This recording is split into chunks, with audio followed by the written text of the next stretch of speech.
मस्जिद से इत्तेहादुल मुस्लिमीन के नामपल्ली एमएलए माजिद हुसैन हमेशा गरीब आवाम के दरमियान मौजूद रहते हैं। ऐसे ही आज एमएलए माजिद हुसैन का गुस्सा भड़का। जी हां, वोट लेकर आज उनके मकान तोड़ने के लिए ऑफिसर्स को भेजा जा रहा है। ये अल्फाज है माजिद हुसैन के। उन्होंने कांग्रेस लीडर फिरोज खान पर तनकीद करते हुए कहा कि गरीबों से वोट लेते हैं, फिर ऑफिसर्स को भेजकर उनके मकान तोड़ते हैं। ये वाक़या उस वक्त पेश आया जब विजिलेंस के ऑफिसर्स एक मकान को सीज करने के लिए तोड़ने के लिए आए थे। इत्तला मिलने पर नामपल्ली एमएलए माजिद हुसैन बरवक्त पहुंच जाते हैं और बल्दिया के ओहदेदारों को वापस भेज देते हैं। आइए देखते हैं इस रिपोर्ट में क्या कुछ हुआ नामपल्ली हलके में। आज सुबह में मुझे विजयनगर कॉलोनी से एक कॉल आया था कि यहाँ पर विजिलेंस के ऑफिसर सील करने आए हैं, एक बिल्डिंग को सील करने आए हैं। बिल्कुल, हमें कभी भी कोई इलीगल बिल्डिंग पे कभी कोई एतराज ना था ना कभी रहेगा।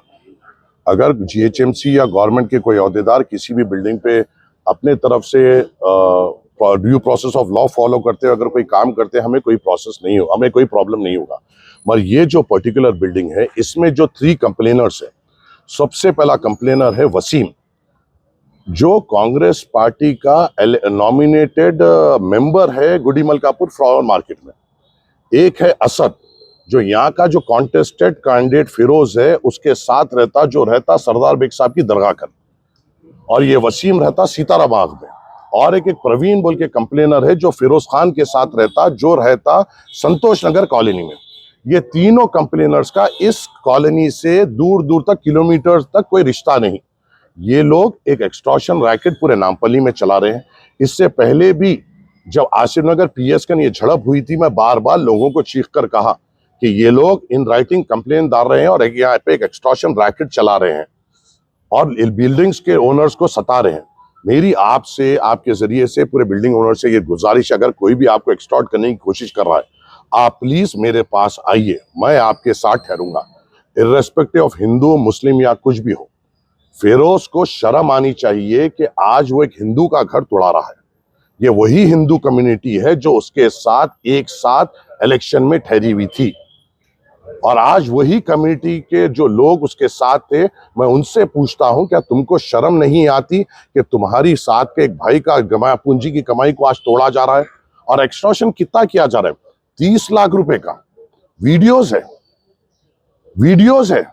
वो असद और उसके दूसरे लोग आके यहाँ के जो ओनर है अभिषेक, उनसे बात करे, कहा यह जा रहा है कि ये बीआरएस कैंडिडेट है, बीआरएस पार्टी से ताल्लुक रखते हैं और इनको दबाव डाला जा रहा है कि तुम कांग्रेस में शामिल हो, आप विजयनगर कॉलोनी डिवीजन प्रेसिडेंट। ये तरीका होता है किसी को अपनी पार्टी में लेने का? तरीकेकार ये होता है कि अखलाक से अपना काम करे और वो अपने खुद से आए। और आज यहाँ पे एक एक्सटॉर्शन रैकेट हो रहा है, और मैं यहाँ पे इसलिए आया हूँ कि मैंने जीएचएमसी और विजिलेंस को इस एक्सटॉर्शन रैकेट का पार्ट नहीं बनना देना चाहूंगा। मैं जीएचएमसी से मोहब्बत करता हूँ क्योंकि मैं एक मेयर है और ये लोग इस एक्सटॉर्शन रैकेट का पार्ट नहीं बन सकते।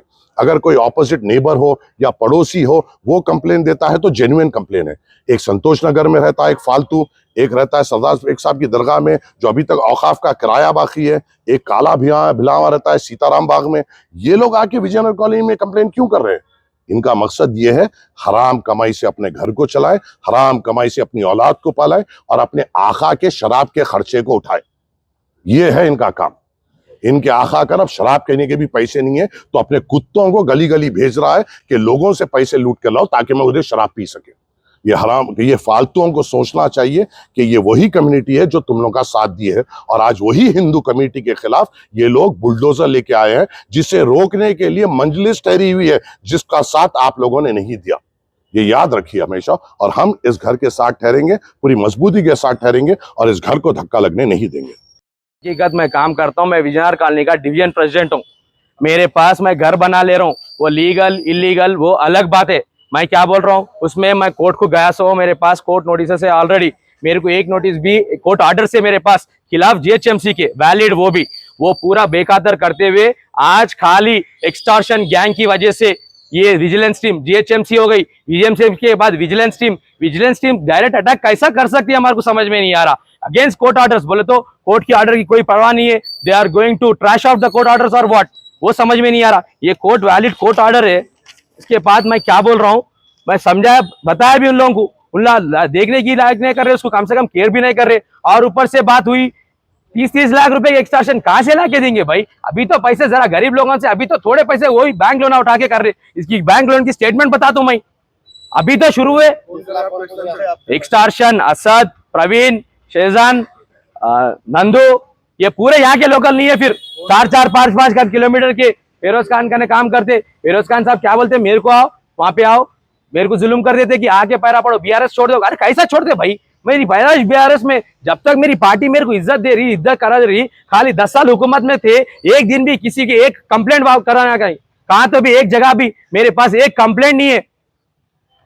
एमआईएम आज की तारीख में एमआईएम के साथ सपोर्ट करे बोले तो हमारा केसीआर साहब कुछ बोला हमारे को, केटीआर साहब हमारे को बोले थे एमआईएम के साथ मिलकर काम करना है बोल के, हाँ हम करे थे, बाज़ाब से बोल रहे, और जब तक रहेंगे तो जब तक करे बोल के बोले, साथ थे करे, अब तुम लोग साथ ही चना भाई वैसा बोल के। फिर हमारे माजिद भाई मेरे पास नहीं आए क्या, मेरे सपोर्ट में नहीं आए क्या? उन्होंने मैं फोन भी नहीं करा, उन्होंने खाली डायरेक्ट मेरे पर जुल्म हो रहा बोल के, कौन बोले कि नहीं मालूम। मेरा बहुत बहुत थैंकफुल है, मैं बहुत थैंकफुल रहता हूँ एमएलए साहब को, उन्होंने मेरे पास आए, मेरे पीछे ठहरे। पार्टी चेंज करो बोल के प्रेशर करेगा। पार्टी चेंज की तो अलग चौक बात है बड़े भाई, मैं बीआरएस में ना और एक बोरा बंडा की स्टार्ट करके कहा और एक सरदार को बनाने की सोच रहे क्या? ऐसा टीआरएस को मजबूत करने की जगह पे जो आदमी है उसको नीचे गिरा दिया तो खत्म हो जाता बोल के सोच रहे क्या? क्या तो अभी है समझ में नहीं आ रहा। कौन सी फाइल बड़े